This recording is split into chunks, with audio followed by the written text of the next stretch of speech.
gente! E aí, tudo bem com vocês? Sejam bem-vindos a mais uma aula. Nesta aula a gente vai falar de um conteúdo que diz respeito a todos nós. Sabe por quê? Porque a gente vai falar de como conservar os alimentos. Você gosta de comer? Eu acho que sim. Todo mundo gosta de comer, né? Só que é muito triste quando a gente quer comer alguma coisa, uma fruta, um pão, um bolo, e aí a gente vai comer e a gente vê que esse alimento está estragado. Aí é muito triste, né? Porque ele estragou, ele embolorou, ele mofou, não sei o que pode ter acontecido nesse alimento.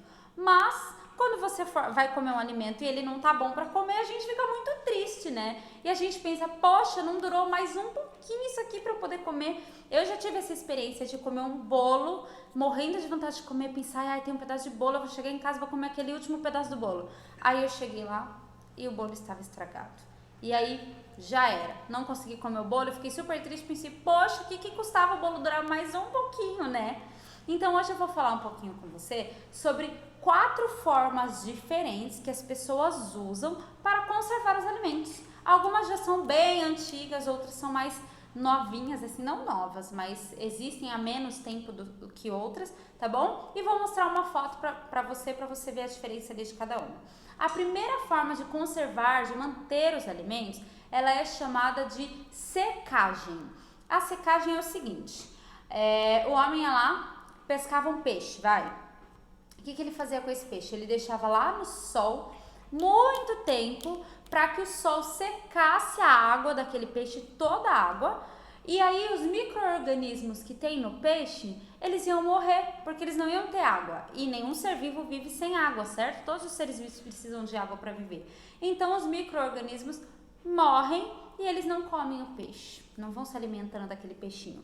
E nessa técnica é muito usado o sal ou o açúcar. Por isso que quando a gente vai, por exemplo, numa peixaria ou num açougue, a gente vê no peixe, na carne, bastante sal, principalmente aquele sal grosso usado no churrasco, sabe? Porque isso ajuda a manter também. E eu trouxe aqui para mostrar para você uma foto de vários peixinhos secando, ó. Eles estão no sol secando para serem conservados. Outra técnica muito usada é a defumação. A defumação, ela não é feita só nas carnes, elas são feitas também, por exemplo, nos queijos. Existem muitos queijos defumados. E essa técnica é o seguinte, o alimento, ele é colocado constantemente na fumaça. E aí, é como se fosse criando uma camada ao redor do alimento com aquele gostinho de defumado, que é uma delícia, por sinal. Aquele gostinho de defumado, e essa fumaça, ela cria uma camada de proteção no alimento. E os micro-organismos, eles também não conseguem comer o alimento, eles morrem ali por causa da fumaça, mas normalmente nessa técnica, primeiro já foi feita a secagem, que foi a primeira técnica que a gente falou. Então é feita a secagem e depois é feita a defumação, tá bom? Que é o alimento ficar todo o tempo exposto à fumaça. Eu trouxe a foto aqui de uns queijos, e esses queijos, eles estão presos como se fosse num bambu, e eles estão expostos à fumaça, ó. Espero que dê pra ver bem direitinho. A próxima técnica que a gente vai falar é o resfriamento.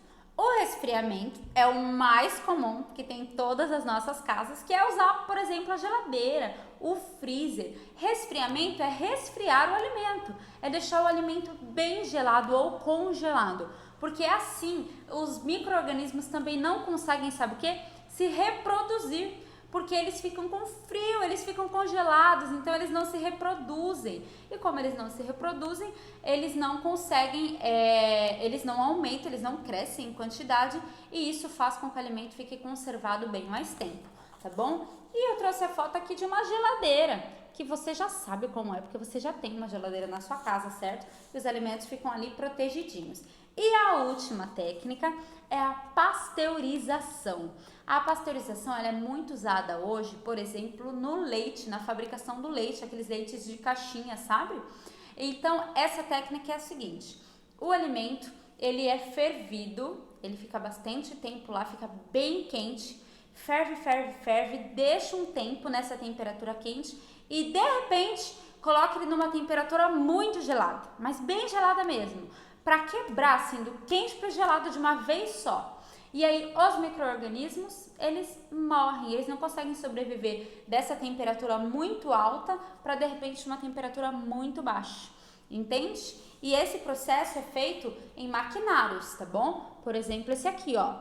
O leite fica dentro dessas máquinas aqui e aí elas ficam muito quentes, uma delas está muito quente e aí pelos canos o leite é passado para outra e a outra fica muito fria.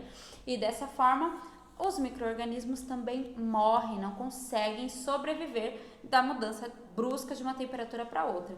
E essas são 4 formas muito utilizadas e muito bem utilizadas para conservar os alimentos. Porque os alimentos têm os micro-organismos e eles decompõem, eles comem a nossa comidinha. A gente não quer que eles comem, porque a comida é nossa, né? Então a gente tem que usar técnicas diferentes para conservar o maior tempo possível as nossas comidinhas, tá bom? Se você tiver alguma dúvida, manda alguma mensagem para mim, se eu puder te ajudar. Ou dá um Google, pesquisa, e você pode olhar também no Google para ver imagens diferentes, para você ver como é interessante cada uma dessas técnicas e como faz para manter as nossas comidinhas mais tempo conservadas, tá bom? Um grande beijo, até a próxima aula e bons estudos! Pesquise aí para aprender cada vez mais.